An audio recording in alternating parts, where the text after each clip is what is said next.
Hey everybody, we're live. We're at 4:52 Eastern, 1:52 Pacific, discussing the biggest news story in Oakland for 2021.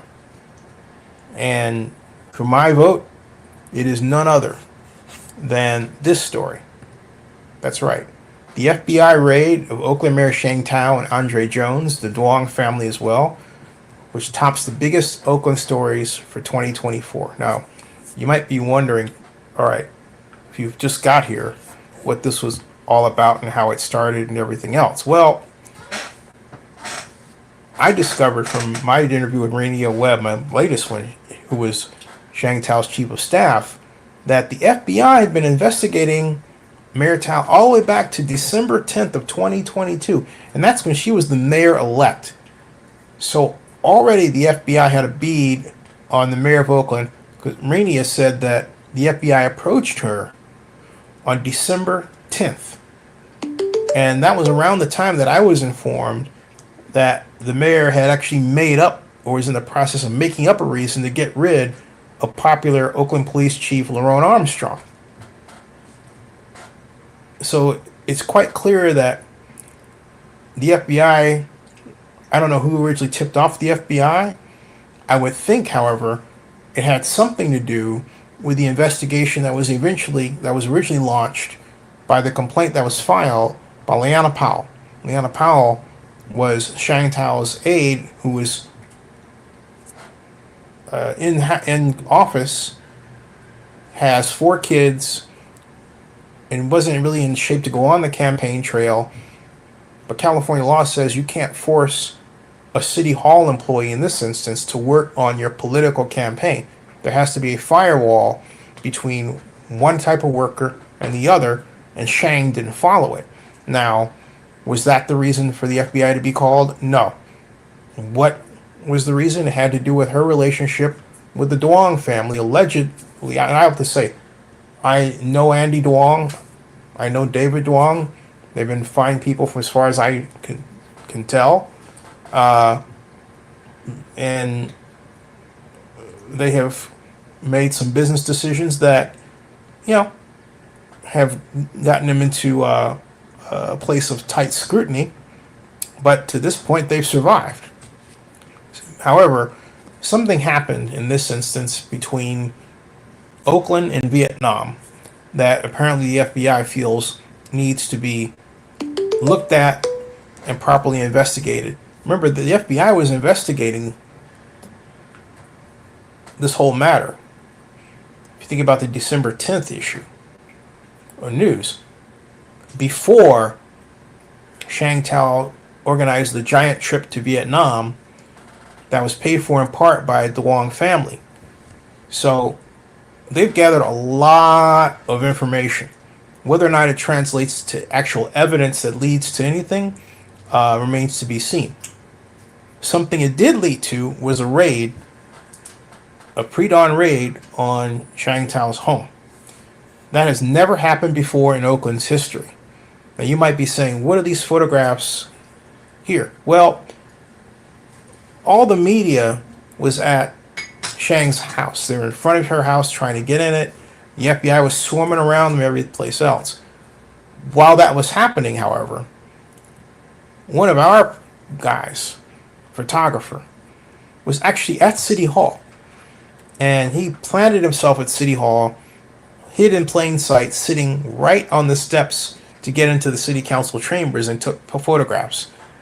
And what he wound up taking was Andre Jones. You can see both in pink and white, first coming up and going into the mayor's office using his card key, and then coming out to give the dog a walk, and going back in with the dog, and then coming out having changed his clothes. This is over a period of several hours rather. And there was one news guy there, I believe represented Channel 5, that walked right past our guy, didn't say anything to him, didn't say, hey, buddy, do you know what's going on? Or didn't introduce himself, just gave him a very incredulous look like, what are you doing here?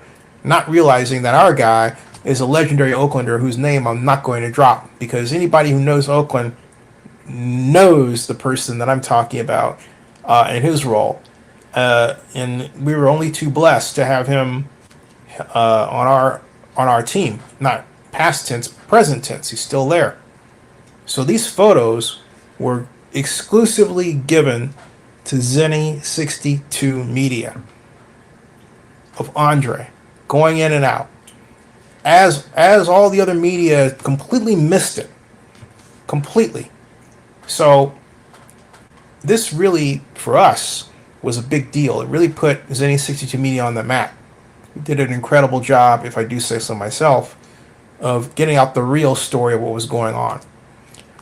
Now, what's the other news? And that's where I want to have your input, either now or in comments later. For me, the second big story of 2024 in Oakland was crime. Crime. Not homicides, because the whole news is, oh, homicides are down and therefore there's no crime. But you and I both know that robberies have been up. Carjackings were as high as 14,000 2 years ago. Yeah, 14,000. And we have business owner after business owner after business owner. I'm set to interview another business owner who have faced not only robberies, but robberies of a wild kind where in some cases people are getting forklifts to break into their businesses and all manner of weird tools to steal from them. And Oakland police can, well, they don't think they can do anything about it. They can. That's why I'm pushing for robots. But the solutions are there. Collectively, though, we really don't seem to want to do them. And I think the operative term has to be why. And it has to be, I think it's a shared fatigue. If you have people in decision-making areas who are not unlocking the proper money and don't know how to get problems solved, all the people down the value chain get, well, a drop in morale. They get upset. They feel like no one can hear them, and they're there to keep the jobs because the jobs have great pay and great benefits attached to them. So they figure out a way to stay in the game, as they say. But the last thing they're thinking about is how to do their job better, because they have the perception that the people they work for are not concerned about helping them do their job better by getting them the resources, money that they need. That's the fact. That's the problem. That is the problem. Crime.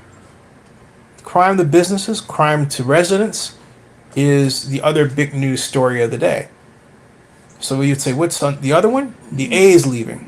Although I say the Oakland Athletics left in 2021. But the A's officially left last year when they went to the Nevada legislature, and they slammed the door shut during the last Las Vegas Convention and last Las Vegas Stadium Authority meeting, where that board approved the non-relocation agreement. Once the A's signed that, they're locked in. That locks in the financing. The money's going to start flowing, and they're already gathering up materials to build the ballpark in Las Vegas, slated for completion in the year 2028. Yes, I believe they're going to do it on time. And as to under budget, we'll have to see. We'll have to see. But they're moving along at a pace that's actually faster than what was projected. Keep that in mind. So what is the other big story? Well, of course, the recall of Oakland Mayor Sheng Thao. It's fun that you might say maybe that should be number one, right? But actually, the raid should be number one because, look, we've had recall tries before. In fact, there was a thought of doing one for Libby, but that didn't go anywhere. This recall was organized by Seneca Scott. He got 40,000 signatures of Oaklanders. He did what he said he was going to do. He said, I'm going to recall the mayor. And that's precisely what he did. Which just goes to show you, in this day and age, you have to be careful who you pick on, because Shang and her people did pick on Seneca, put out his record of using a gun and brandishing a gun. But if you take a look at the details behind that, he had every right to do so. They picked on the man, and you don't go around picking on somebody in today's social media charged world, because it can come back to bite you. And that is precisely what happened to Sheng. That is precisely what happened to Sheng. On top of that, she wasn't doing her job well. So those are the big stories that I have. Those are my observations. We can pick others. We can talk about some of you might say, hey, what about the emergence of the Oakland Ballers and the Oakland Roots? I would say, yeah, but I think the other big story is Kamala Harris lost to Donald Trump, and whether or not Oakland played a role. Because of the many parts of our city that looked like they were devastated in war zones that got communicated by videos. You've seen them. That did not play well during the campaign, as you know. So we played a role in that. Oakland played a role in that too. But I want to hear what your ideas are. Tell me. And I'm going to get out of here. Subscribe to Zenny62 on YouTube and bookmark OaklandNewsOnline.com and OaklandNewsNowBlog.com. Thanks. Live long and prosper. Happy New Year, everybody. We'll see you.